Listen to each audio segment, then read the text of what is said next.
এত বড় একটা ট্রাক সামনে থেকে বেরিয়ে গেল, তুমি দেখতে পাওনি? ও হর্ন বাজাচ্ছিল, তুমি শুনতে পাওনি? হ্যাঁ, আত্মহত্যা করার চেষ্টা করছিলে কি? মনে হচ্ছে দেখতেও পায় না, শুনতেও পায় না। কিন্তু এই রাস্তায় একা কি করছে? কে কে আছে এখানে? আকাশ দাদা, কে আপনি? কে? তার মানে আপনি দেখতে পান? তাহলে আপনি আমি আর ওই ট্রাক দেখতে পাননি? চাপা দিয়ে চলে যেত আপনাকে যদি আমি আপনাকে না বাঁচাতাম। সরি, আমি সত্যি দেখতে পাইনি। সারিকা, সারিকা তুমি ঠিক আছো তো? সারিকা, তুমি একলা কোথায় চলে গেছিলে? তোমার যদি কিছু হয়ে যেত তাহলে? আমি আগেই বলেছিলাম আমরা প্রপার্টি দেখতে যাচ্ছি, ওকে সাথে করে নিয়ে যাওয়ার কোনো দরকারই ছিল না, কিন্তু আমার কথা কেউ শোনেই না। রজনী প্লিজ থামো তুমি। ইনি ঠিকই বলছেন, আমি নিজে দেখেছি। ওনার লেফট সাইড দিয়ে একটা ট্রাক আসছিল, উনি দেখতে পাননি। ও হর্ন বাজাচ্ছিল, শোনেনি। চাপা দিয়ে চলে যেত ট্রাক যদি আমি না থাকতাম। থ্যাংক ইউ দাদা, থ্যাংক ইউ ভেরি মাচ। হ্যাঁ দাদা, সত্যি ও ট্রাকের আওয়াজ শুনতেও পাইনি আর দেখতেও পাইনি। তার মানে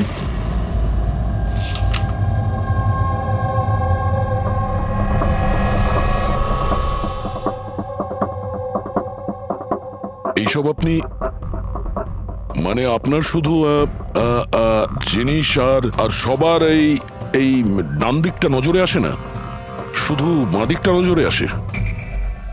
হ্যাঁ স্যার। তার মানে এই মুহূর্তে আমি আপনার সামনে আছি, আপনি আমার অর্ধেকটা দেখতে পাচ্ছেন, আমার এই ডান দিকটা আপনি দেখতে পাচ্ছেন না? না স্যার, দেখতে পাই না। আমার যত কাছে কেউ থাকুক না কেন, যদি সে আমার বাঁ দিকে দাঁড়িয়ে থাকে তাহলে না আমি তাকে শুনতে পাই আর না দেখতে পাই স্যার। আমার এই সমস্যাটা রয়েছে স্যার, হেমিস্পেশাল নেগলেক্ট। এই রোগের কারণের জন্য স্যার আমার মাথা লেফট সাইড রেজিস্টার করতে পারে না স্যার, শুধুমাত্র ডান দিকটাই বুঝতে পারি আমি স্যার। সেই জন্য আপনি এইসব পেন্টিংস, এই লোকজন সবার ডান দিকটাই দেখতে পাই আমি স্যার। তাহলে এই এই অসুখের কোনো ট্রিটমেন্ট নিশ্চয়ই আছে। আর আপনারা আপনারা ওনাকে রাস্তায় যেতে দিলেন কি করে? আপনারা তো জানতেন যে ওনার সঙ্গে কি হচ্ছে, তারপরেও যদি কিছু হয়ে যেত ওনার। স্যার আপনি বলুন স্যার, ওর তো নিজের বুদ্ধি ব্যবহার করার দরকার ছিল। ওর কি দরকার ছিল রাস্তায় একা যাবার? আর এ কোনো ছোট বাচ্চা নাকি যে 24 ঘন্টা ওকে নজরে রাখতে হবে? ইনফ্যাক্ট আমরা এর জন্য একটা বেবি সিটার রেখে নিই যে 24 ঘন্টা ওর দিকে নজর রাখবে। এখন এসব বলে কি হবে? হ্যাঁ, ভুল আমাদের হয়েছে, এটা তোমরা মানো আর না মানো আমি মানি। Sir I am so sorry sir. Sir এই ভুল আর দ্বিতীয়বার আর হবে না। সারিকা আমার ছোট বোন, আর এর খেয়াল রাখার আমার দায়িত্ব স্যার। কারেক্ট, এরপর থেকে এরকম কোনোদিন হবে না। আর তাছাড়া এখন তোমার ওষুধ খাওয়ার সময় হয়েছে না, চল ওষুধ খাবে। স্যার এটা তো খুবই ভয়ঙ্কর রোগ। যদি কেউ ওর লেফট সাইডে সোজাসুজি অ্যাটাক করে তাও ও বুঝতে পারবে না। এক্স্যাক্টলি, এই ব্যাপারটাতেই আমার ভয়। এক তো এই অসুখ, তার উপরে কোটি টাকার সম্পত্তির একলা ওয়ারিশও। সারিকার মা বাবা একটা অ্যাক্সিডেন্টে মারা গেছে, সারিকা বেঁচে গেছে, কিন্তু ওর এই হেমিস্পেশাল নেকলেট অসুখ হয়ে গেছে।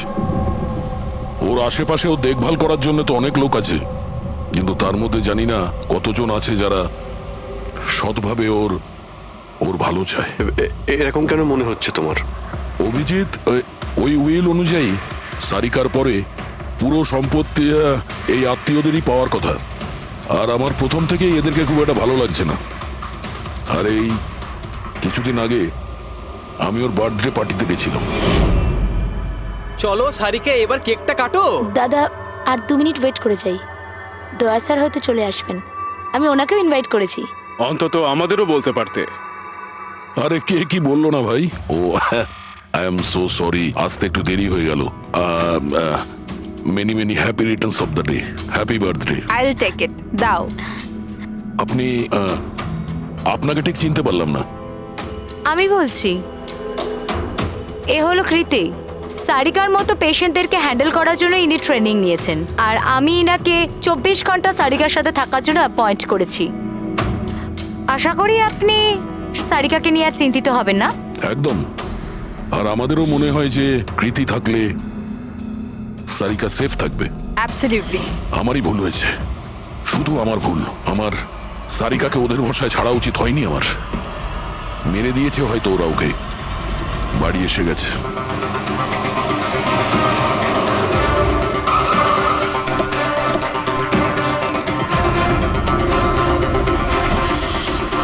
কোথায় ও? হ্যাঁ, কি করেছো তোমরা ওর সাথে? স্যার, আমরা তো জানি না কি হয়েছে। আমরা তো কিছুই করিনি স্যার। এক মিনিট, কি হয়েছে কি এখানে? স্যার, ড্রয়িং রুমের অবস্থা দেখে আমরা এতটাই ভয় পেয়ে গেছি যে আমরা ভিতরে যাইনি। আগে এটা বলো, সারিকা কোথায়? স্যার আমরা কিচ্ছু জানি না, আমরা কিচ্ছু দেখিনি স্যার। আমরা এইসব দেখে ঘাবড়ে গিয়েছিলাম আর সোজা আপনাকে ফোন করেছিলাম। ঠিক আছে, আমরা দেখে নিচ্ছি। পঙ্কজ, এদের সবার স্টেটমেন্ট রেকর্ড করো, আর কাউকে ভিতরে আসতে দেবে না।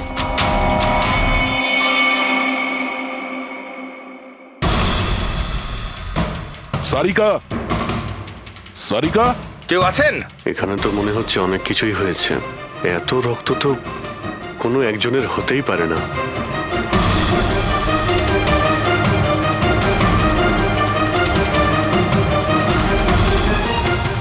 স্যার, হ্যাঁ, স্যার এই দেখুন, কেউ লুটপাট করার জন্য ঢুকেছিল কিন্তু টাকা নিয়ে বেরোতে পারেনি। যেই ওকে বাধা দেওয়ার চেষ্টা করেছিল তার উপরেই আক্রমণ করে। স্যার, লাশ। সারিকা?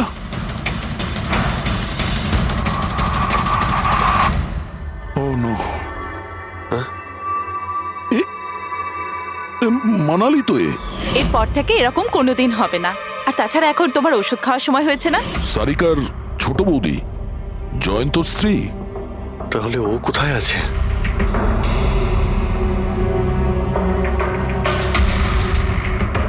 ও নো। দয়া,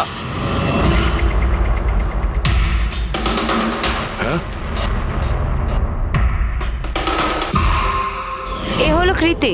সারিকার মতো পেশেন্টদেরকে হ্যান্ডেল করার জন্য ইনি ট্রেনিং নিয়েছেন। এটা তো কৃতি।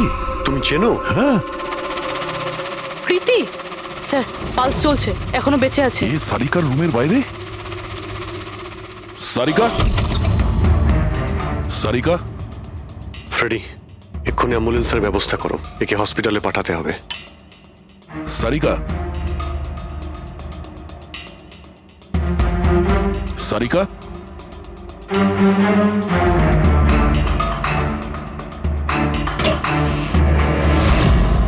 সারিকা, সারিকা, অভিজিৎ। না না না না না, কিছু নেই, কিছু নেই। Relax, আমরা relax. সিআইডি থেকে এসো। রিল্যাক্স, বাইরে রিল্যাক্স। এসো, বাইরে এসো, বাইরে এসো। রবি, এসো, সামনে। তুমি ঠিক আছো তো? বসো, এখানে বসো। থ্যাংক গড, একে পাওয়া গেছে। তুমি ঠিক আছো? সবাইকে মেরে দিয়েছে, সবাইকে মেরে দিয়েছে স্যার। এক মিনিট, এক মিনিট। কে করেছে এসব? কে ছিল সে? দয়া স্যার, কি হয়েছিল? স্যার সবাইকে মেরে দিয়েছে স্যার। কে? মেরে দিয়েছে, কে? কে মেরেছে? মেরে দিয়েছে স্যার। আমার মনে হয় এক্ষুনি একে হসপিটালে পাঠানো উচিত। ওর মানসিক অবস্থা ঠিক নেই। ওটাই ঠিক হবে। মনে হচ্ছে শক পেয়েছে। রবি, তোলো একে। ওঠো, ওঠো। আমার সাথে এসো।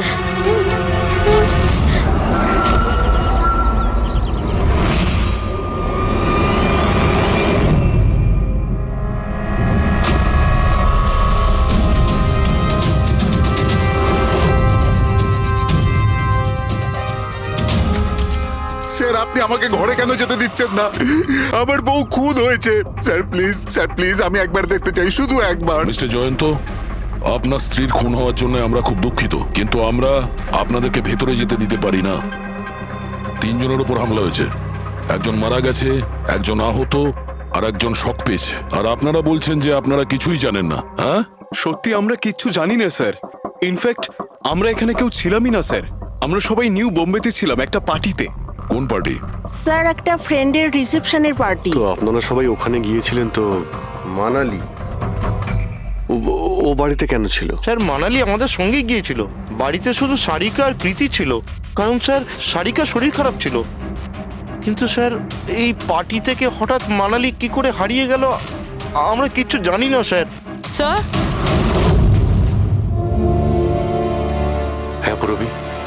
এই দেখুন, এর নখে এবং এর বডিতে অনেক গুঁড়ো চুল পাওয়া গেছে।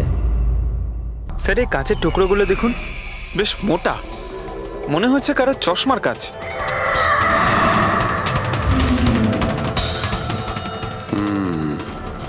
চশমারই মনে হচ্ছে।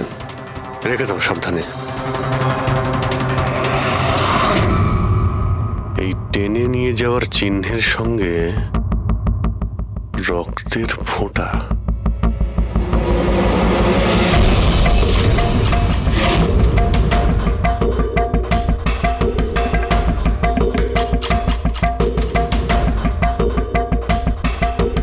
এখানে এতটা রক্ত,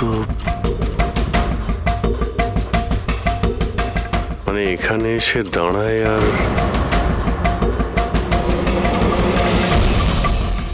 বাইকের চাকার দাগ। কেউ আহত অবস্থায় এখানে আসে আর বাইকে উঠে এখান থেকে বেরিয়ে যায়। আচ্ছা একটা কথা বলুন তো, আপনাদের মধ্যে বাইক কার কাছে আছে? বাইক? না, স্যার বাইক তো কারুর কাছে নেই, আমাদের সবার কাছে নিজের পার্সোনাল গাড়ি আছে স্যার।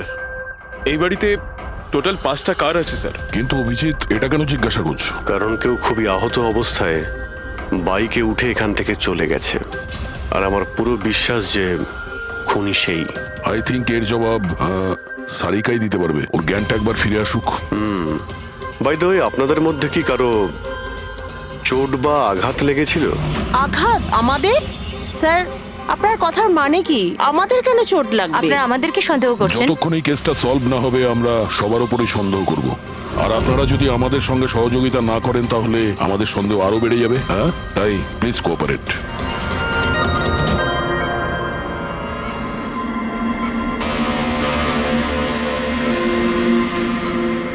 সারিকা,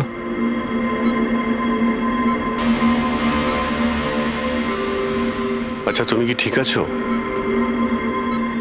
অভিজিৎ, সারিকা, দয়া স্যার, তুমি ঠিক আছো? স্যার মানালি বৌদি আর কৃতি স্যার। কৃতি ঠিক আছে, কিন্তু মানালি মারা গেছে। সামলে কৃতি।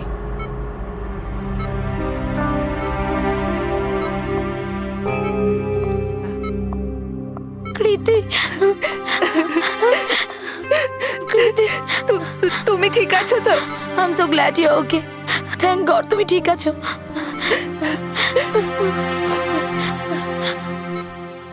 আচ্ছা কাল এক্স্যাক্টলি কি হয়েছিল তুমি বলতে পারবে?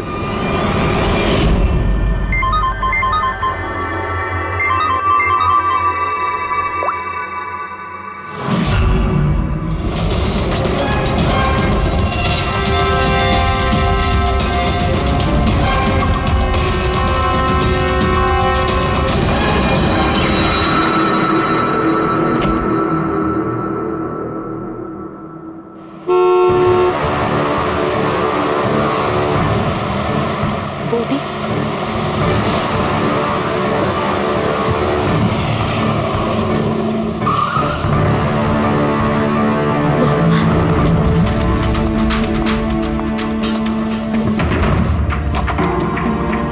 সারিকা,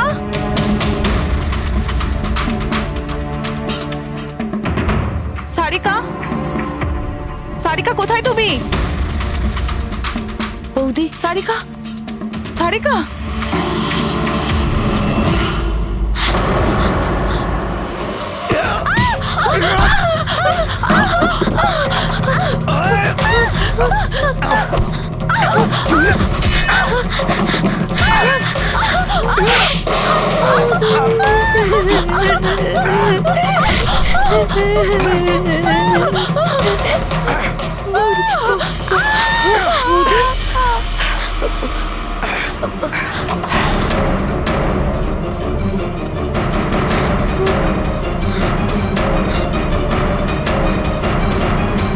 কৃতি, কৃতি, কৃতি।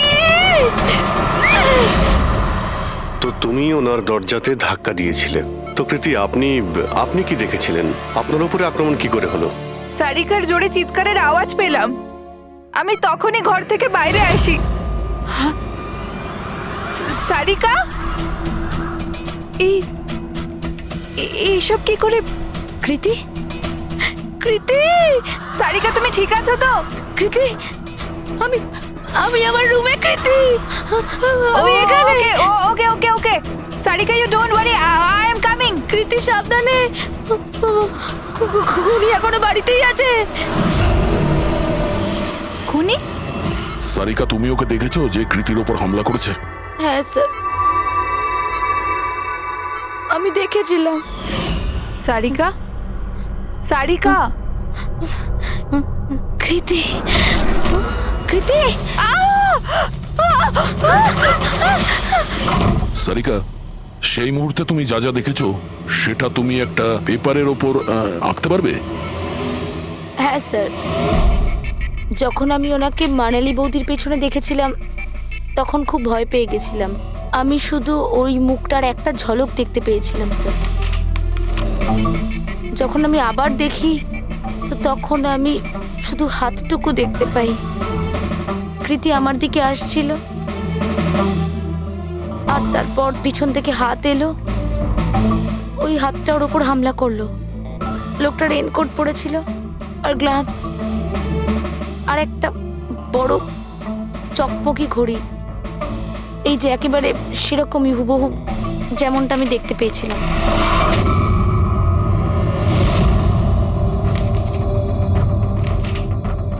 আই হোপ এই অর্ধেক ছবিগুলো দিয়ে আপনারা কিছু উপকার পেয়ে যাবেন হয়তো। চিন্তা করো না, এই অসম্পূর্ণ ছবিটা আমরা কমপ্লিট করব। ফেডরিক, মনোহরের কাছে এই পেন্টিং গুলো নিয়ে যাও আর বলো যে এই স্কেচ যেন কমপ্লিট করে।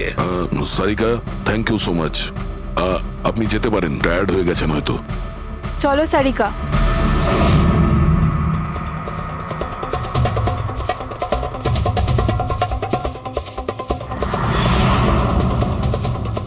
এই লোকটাকে তো আগে কখনো দেখিনি স্যার। হতে পারে শুধু এই কাজের জন্যই হায়ার করা হয়েছিল। আর ঠিক সময়ে মানালি ওর প্ল্যানটা ভেস্তে দিল। খুব মন দিয়ে দেখো এই স্কেচটা।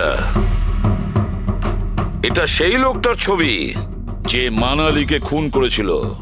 আপনারা কি একে কোনোদিন দেখেছেন? আমি তো বুঝতেই পারছি না আমাদের কেন সন্দেহ করা হচ্ছে। এক্স্যাক্টলি, আমরা সবাই সারিকার আপনজন, আর আজ আমরা বিজনেসের সব কাজ ছেড়ে এখানে এসেছি শুধুমাত্র সারিকার জন্য। আর আপনাদের মনে হচ্ছে আমরা ওকে মারতে চাইছি? স্যার যে মারা গেছে ও আমার বউ স্যার, আর সারিকা আমার বোনের মতো। স্যার, আমি যখন খুব ছোট ছিলাম আমার বাবা মা মারা গিয়েছিল। সারিকার বাবা মাই আমাকে আদর যত্ন করে বড় করে তুলেছে। আমি আজ যা কিছু হয়েছি ওনাদের দুজনের জন্যই হয়েছি। আর স্যার, আমি সারিকাকে আমার নিজের প্রাণের চেয়েও বেশি ভালোবাসি। এক্স্যাক্টলি, এক তো আমরা ওর জন্য নার্স রাখলাম, আর আপনারা সবাই আমাদেরকেই সন্দেহ করছেন। হ্যাঁ, সন্দেহ করছি তোমাদের সবাইকে। আমি নিজের চোখে দেখেছি কতটা ভালোবাসো তোমরা ওকে। আপনারা সবাই ভালোভাবেই জানেন যদি ওই বেচারির কিছু হয় তাহলে ওর কয়েকশো কোটি টাকার সম্পত্তির তোমাদের সবার মধ্যে ভাগ হবে। ওকে বাড়িতে রেখে তোমরা সবাই পার্টিতে গিয়েছিলে। ওখানে মালিনী কোনো কথা শুনেছিল যে কোনো খুনি ওকে মারতে চলেছে। মালিনী কাউকে কিছু না বলেই নিজে ওকে সাবধান করে আর চলে যায় সেখানে যেখানে খুনি মানালিকে মেরে ফেলে। আর যদিও পার্টিতে এই কথাটা শুনে থাকে তাহলে আপনাদের মধ্যে কেউ হবে? কেউ না? ঠিক আছে, তোমরা এখন যেতে পারো, কিন্তু একটা কথা ভালো করে মনে রাখবে, আমাদের কড়া নজর থাকবে তোমাদের উপরে। অভিজিৎ, দয়া, ও বলছিল মানালি ওকে ফোন করেছিল যে মানালি পুলিশ নিয়ে ওর বাড়িতে পৌঁছচ্ছে। এক্স্যাক্টলি স্যার, কিন্তু ও না আমাদের সঙ্গে কন্ট্যাক্ট করেছে না পুলিশের সঙ্গে।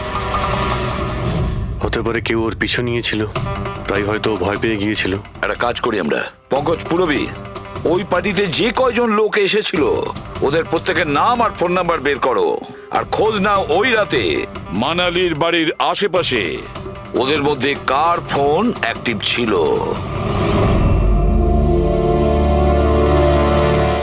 স্যার, রাতে ওখানে 250 লোক ছিল, কিন্তু স্যার একজন হচ্ছে ঈশান, ওই রাত্রেও পার্টিতে ছিল। আর ওখান থেকে ও সারিকার বাড়ির দিকে গেল যখন মানালি পার্টি ছেড়ে গেল। আর ফোন ওখানেই বন্ধ হয়ে যায় ওদের বাড়িতে।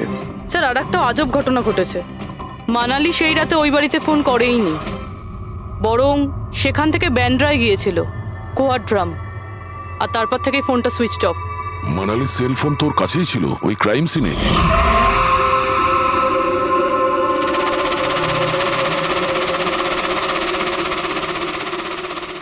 Switch off? আচ্ছা, এমনটা নয় তো যে ওই ফোনটা আসলে ঈশানের ফোন, ভুল করে ওখানে পড়ে গিয়েছিল? মানে ঈশান সেই রাতে সারিকা ভিলা এসেছিল। ডাকো ওই ঈশানকে বিউরোতে। স্যার আমি করেছিটা কি? আমাকে এখানে কেন ডাকা হয়েছে? ঈশান, একটু আপনার চশমাটা খুলবেন? চশমা? স্যার এটা তো উইদাউট নাম্বারের চশমা, এটা তো আমি রেগুলার পড়ি না। ডক্টর সালুকের কাছে নিয়ে যাও এটা। স্যার আমাকে এটা তো বলুন আমি করেছিটা কি? আমরা আপনাকে এখানে মানালি মার্ডার কেসের ব্যাপারে ডেকেছি। ক্রাইম সিনে আমরা চশমার ভাঙা কাঁচ পেয়েছি, আপনার চশমাটাকে ওই কাচের সঙ্গে ম্যাচ করিয়ে দেখব। কিন্তু স্যার আমি তো ওই জায়গায় যাইনি। যদি তুমি নাই গিয়ে থাকো তাহলে তোমার ফোন ওখানে ওই ভিলাতে কি করছিল? আর মানালির ফোন তোমার বাড়িতে মান্দ্রাতে কিভাবে পৌঁছলো? ওই স্যার পার্টিতে আমাদের ফোন এক্সচেঞ্জ হয়ে গেছিল, কারণ আমাদের ফোন দুটো এক। কি হলো মানালি ম্যাডাম, আপনাকে চিন্তিত মনে হচ্ছে? চিন্তিত আমি? না তো, আসলে আমি ওই জয়ন্ত আর আকাশকে খুঁজছিলাম। আপনি ওদের কোথাও দেখেছেন? হ্যাঁ, ওরা দুজন ভেতরেই হবে। আসলে কি হয়েছে, এত চেঁচামেচি আর এই ডিস্কোতে আমি কিছু বুঝেই উঠতে পারছি না। আপনি প্লিজ আমাকে একটু হেল্প করে দেবেন ওদের খুঁজে পেতে? আমি ওদের ভেতর থেকে আপনার কাছে পাঠাচ্ছি।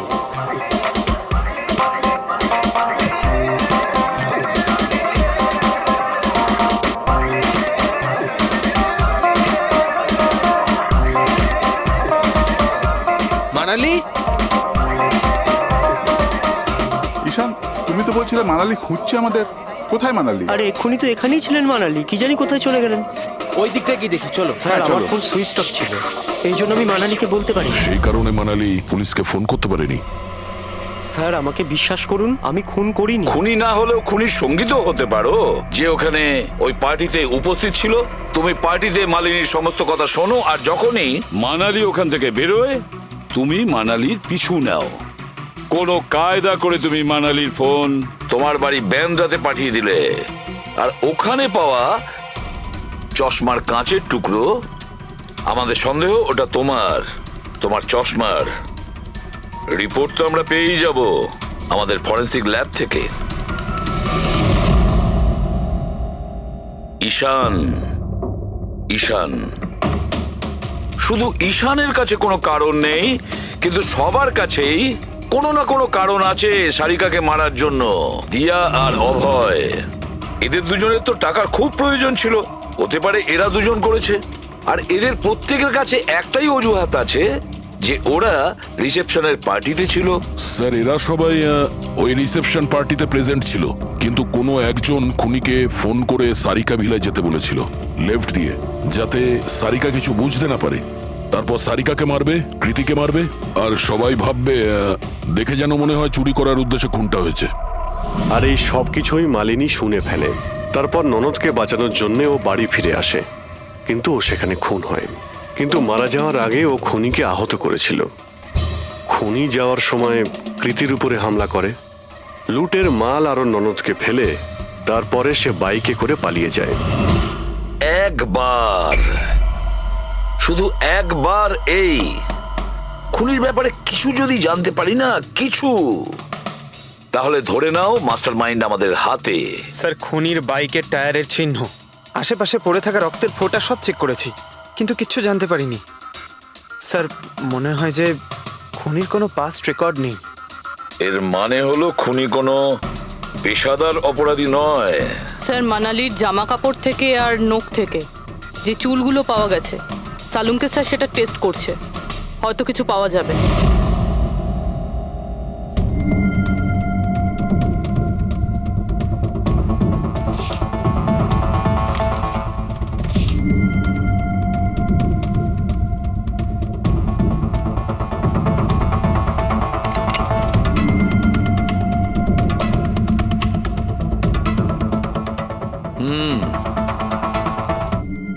আমার আন্দাজ একদম ঠিক ছিল।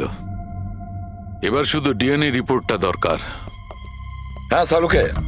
বস, হ্যাঁ, একটা কথা ঠিক যে ঈশান খুনি নয়, কারণ ক্রাইম স্পট থেকে এই যে চশমার লেন্সের ভাঙা টুকরো পাওয়া গেছে, এইগুলো ঈশানের চশমার সঙ্গে ম্যাচ করছে না।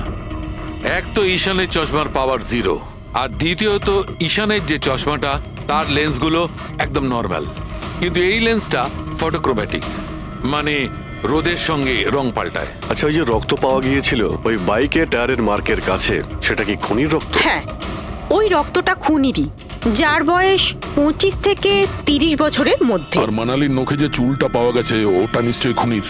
আসলে বস, হাতাহাতি করবার সময় চুল গোড়া থেকে উপড়ে আসে, অথচ এই যে চুলটা, এটা উপড়ে আসেনি, কাটা হয়েছে। আর এইটা দেখো স্ক্রিনে, যতগুলো চুল আছে সব আলাদা আলাদা রকমের। কোনো চুল সিধে, কোনোটা কোঁকড়ানো, আর ওগুলো রং দেখো, প্রত্যেকটা চুলের রং আলাদা। কোনোটা কালো, কোনোটা ব্রাউন, কোনোটা ডার্ক ব্রাউন, আর ওই গোল্ডেনও আছে। এই চুলগুলো একটা লোকের হতেই পারে না। আলাদা আলাদা লোকের চুল? হ্যাঁ দয়া, এই চুল থেকে আমরা বিভিন্ন ধরনের কেমিক্যাল পেয়েছি, যেমন হচ্ছে কেরাটিন, ফিফটাইন, আরো অনেক কিছু। আমার মনে হচ্ছে না যে এই চুলগুলো কোনো একজন লোকের মাথার চুল। Hello? Oh good, very good, thank you very much, good news, bye. DNA টেস্টের রিপোর্ট, এই রিপোর্ট এই বিষয়টা কনফার্ম করছে যে এই যে চুলগুলো সেগুলো কোনো একজন ব্যক্তির চুল নয়। যে লোকটার ড্রেসের ওপর আলাদা আলাদা চুল আছে, আলাদা আলাদা লোকের কাটা চুল, সেই লোক কোনো বড় সেলুনে কাজ করে, হেয়ার স্টাইলিস্টের।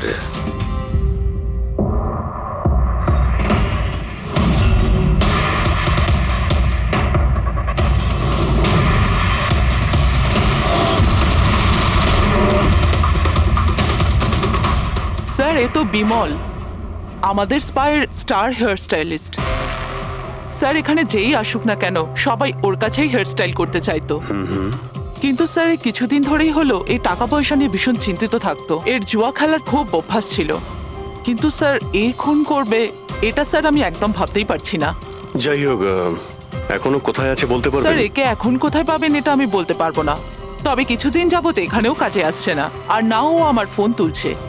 আপনি ওর ফোন নাম্বার আর অ্যাড্রেসটা দিন আমাদের। হ্যাঁ স্যার, আমি এখনই আনছি।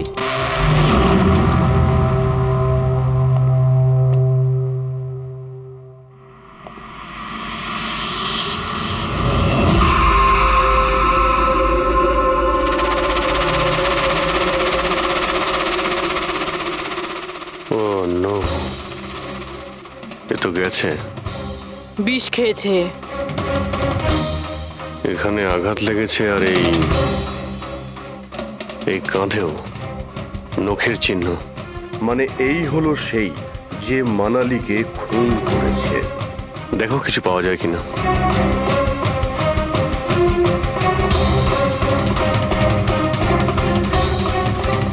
স্যার, হ্যাঁ, আমি বিমলের বাইকটা চেক করলাম স্যার। বাইকটার হ্যান্ডেলে শুকিয়ে যাওয়া রক্ত আর কাঁদালে আই এম শিওর স্যার এগুলো ওই বাড়িটার ব্যাকইয়ার্ড থেকেই লেগেছে।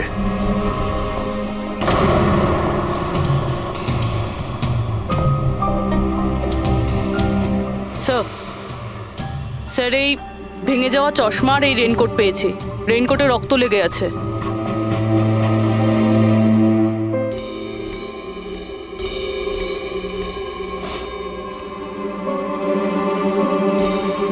এই দেখতে পাচ্ছ, বাঁ হাতে ঘড়ি। হ্যাঁ, তাহলে স্যার যদি বিমল বাঁ হাতে ঘড়ি পরতো তাহলে ও কি করে বললো যে ডান হাতে ঘড়ি পরা ছিল?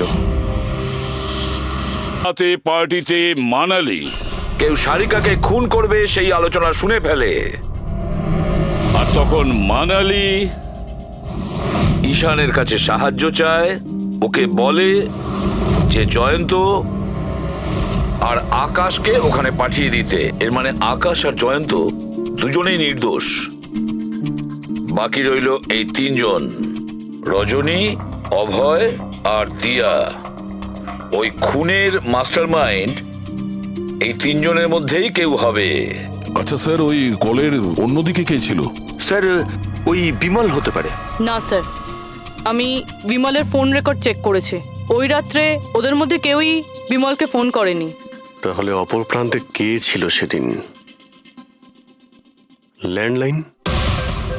আচ্ছা, ওদের বাড়ির ল্যান্ডলাইন ফোন? হ্যাঁ, হতে পারে। ফ্রেডি, পঙ্কজ, একটু খোঁজ নিয়ে দেখো তো 11টার আশেপাশে ওদের ল্যান্ডলাইনে কেউ ফোন করেছিল কিনা।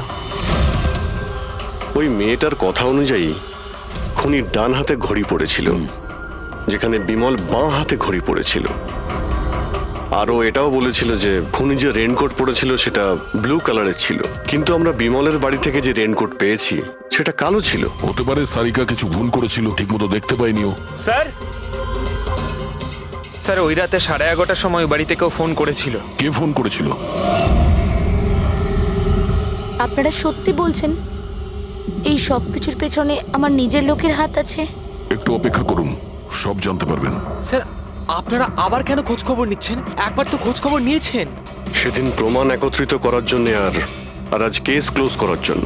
আপনি একটু অপেক্ষা করুন, এখনই সবকিছু জানতে পেরে যাবেন। স্যার,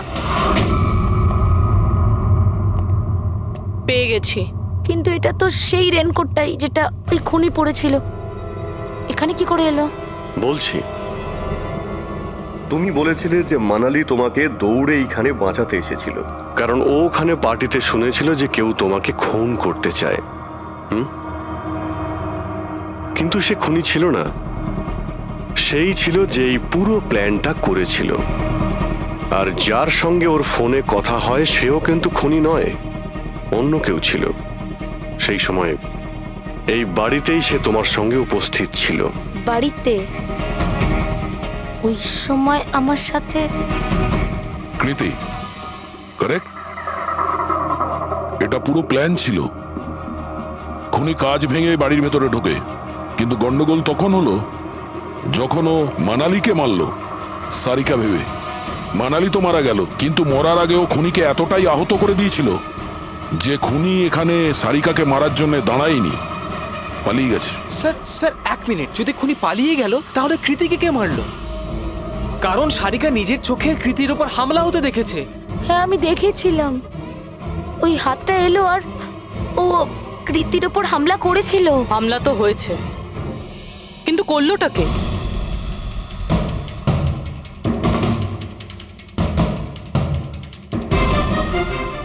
আপনারা সবাই আমাকে এভাবে কেন দেখছেন? এর উত্তর তো শুধু তুমিই দিতে পারবে কৃতি। ও রাত ঠিক 10:30টার সময় শুয়ে পড়েছিল।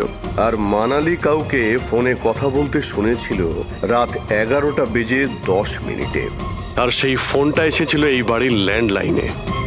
কে রিসিভ করেছিল সেই কলটা? যদি আমরা এটা মেনেও নিই যে বিমল তোমার ওপর হামলা করেছে, তাহলে ও তোমাকে বাঁচিয়ে রাখলো কেন? ও মানালিকে এত নৃশংসভাবে মারলো, আর তোমাকে শুধু এই একটা আঘাত কেন? ও সারিকাকে কেন মারলো না? আর এই চুরি করা টাকা ছেড়ে পালালো কেন? আর সব থেকে বড় প্রশ্ন, ও খুনিকে এই ব্লু কালারের জ্যাকেট পরে থাকতে কি করে দেখলো? কি করে দেখলো সেই ঘড়িটা যা বিমল লেফট হ্যান্ডে পড়তো, রাইট হ্যান্ডে নয়? বিমলের রেইনকোটের কালার ছিল ব্ল্যাক।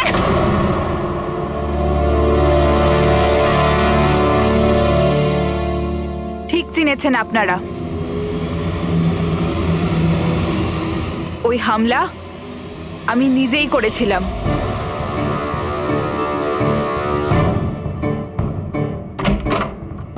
সারিকা, সারিকা কোথায় তুমি? মানালি এখানে এই সময়? সারিকা,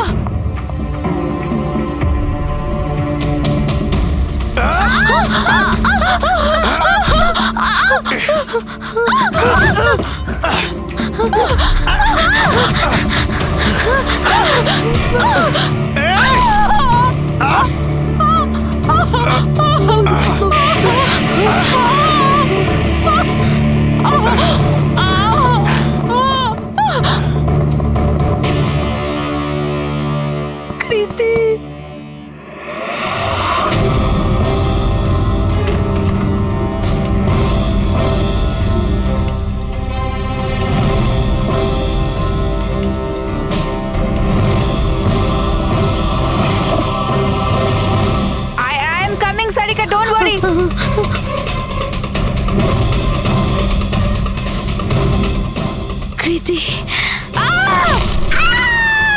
আমি চাইনি কেউ আমার উপর সন্দেহ করুক। আর তুমি যখন এত কিছু বলেই দিলে তখন ওই মাস্টার মাইন্ডের নামটাও বলে দাও। হ্যাঁ, আর তুমি যদি বলো ওর নামটা আমি বলে দিই, যে মানালিকে মেরেছে আর সারিকাকে মারতে পারতো। কি রজনী দেবী, আপনি জানেন আমরা কার কথা বলছি? রজনী, তুমি? হ্যালো, কিলার শার্প 11:30টায় পৌঁছে যাবে। সারিকার খেলা শেষ, যে কোনো মূল্যে করতেই হবে। ওই আমার বাকি টাকাটা? তুমি তোমার পয়সা পেয়ে যাবে। ওকে।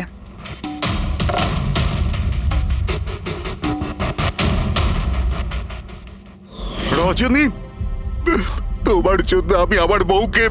আমার পয়সার দরকার ছিল। সারিকার বেবি সিটিং করতে করতে আমি হাঁপিয়ে উঠেছিলাম। আর এইসব তোমার জন্য হয়েছে আকাশ। তোমার জন্য আমরা সবাই সারিকার আয়া হয়েছিলাম। আমাকে আমার জীবন যাপন করতে হতো আগের মতো। এই জন্য আমি প্ল্যান করেছিলাম আর কৃতিকে বাড়িতে নিয়ে এসেছিলাম। পার্টিতে যাওয়াও আগে থেকেই ঠিক ছিল, যাতে আমি সময় পাই প্ল্যান করার। সব ঠিক চলছিল, শুধু বিমলের ব্যাপারে একটু ভুল হয়ে গেল। না হলে এত কিছু হয়ে যাওয়ার পরেও দেখছি তোমার কোনো অনুতাপ নেই, বরং নিজের প্ল্যান নিয়ে গর্ব করছো। তুমি অনেক সময় পাবে নিজের প্ল্যানের ভুল ত্রুটি ধরার, কারণ তোমার এই বাকি জীবন এবার তোমাকে জেলের মধ্যে বসেই কাটাতে হবে।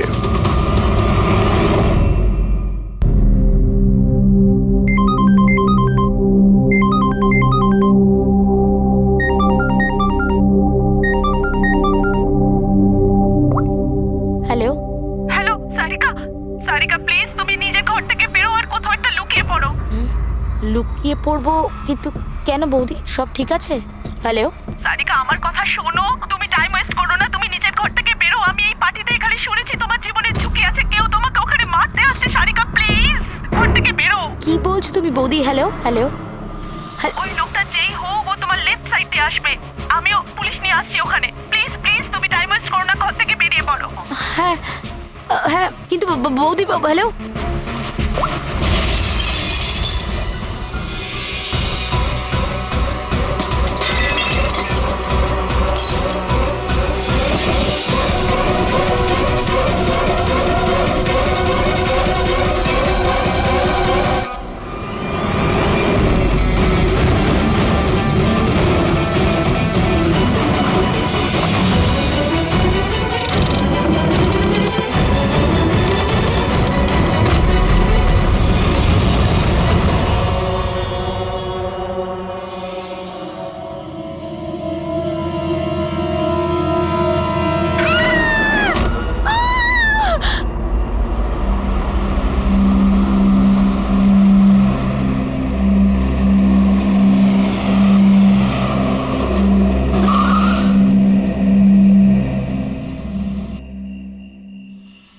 এক তো না বলে চলে গেছে, আর ফোনও তুলছে না। আরে ভাই, এমন কেউ করে নাকি? আরে কমসে কম বলে যাওয়া তো দরকার ছিল। হয়তো কোনো প্রবলেম হবে এই জন্য ধরেনি। তুমি না সব সময় কাম অন, প্রবলেম তো আমাদের হয়েছে, অ্যাট লিস্ট আমাদের বলা দরকার ছিল ওর।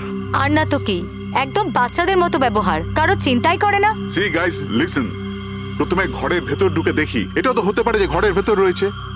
চলো চলো।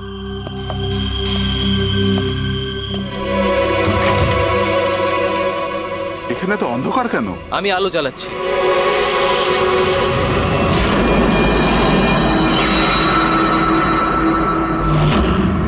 এসব কি? সারিকা, আমার আগে থেকেই মনে হচ্ছিল যে ওই মেয়েটার প্রাণের সংশয় আছে। এই কথাটা আমার হালকাভাবে নেওয়া উচিত হয়নি, ওদের ভরসা করাই উচিত হয়নি। তুমি এত কেন ভয় পাচ্ছ? হয়তো মেয়েটা ঠিকই আছে। তুমি জানো না অভিজিৎ, এই মেয়েটার এমন একটা রোগ আছে যার কারণে যে কোনো সময় ওর জীবন যেতে পারে। কেউ যা খুশি করতে পারে ওর সঙ্গে, কিন্তু ও জানতেই পারবে না। জানতে পারবে না? স্যার, ওকে ঘুমাতে আছে? না, কমায় না, একটা অদ্ভুত রোগ। আমিও এই রোগের ব্যাপারে আগে কখনো শুনিনি। একটা অসুস্থ মেয়েকে তার পরিবারের লোক মারতে কেন চাইবে? যতটা আমি ওদেরকে চিনেছি, আমার মনে হচ্ছে যে ওদের ভাবসাব খুব একটা সুবিধার নয়। সারিকার সঙ্গে আমার কয়েকদিন আগেই দেখা হয়। একদিন আমি অফিস থেকে যখন বাড়ি যাচ্ছিলাম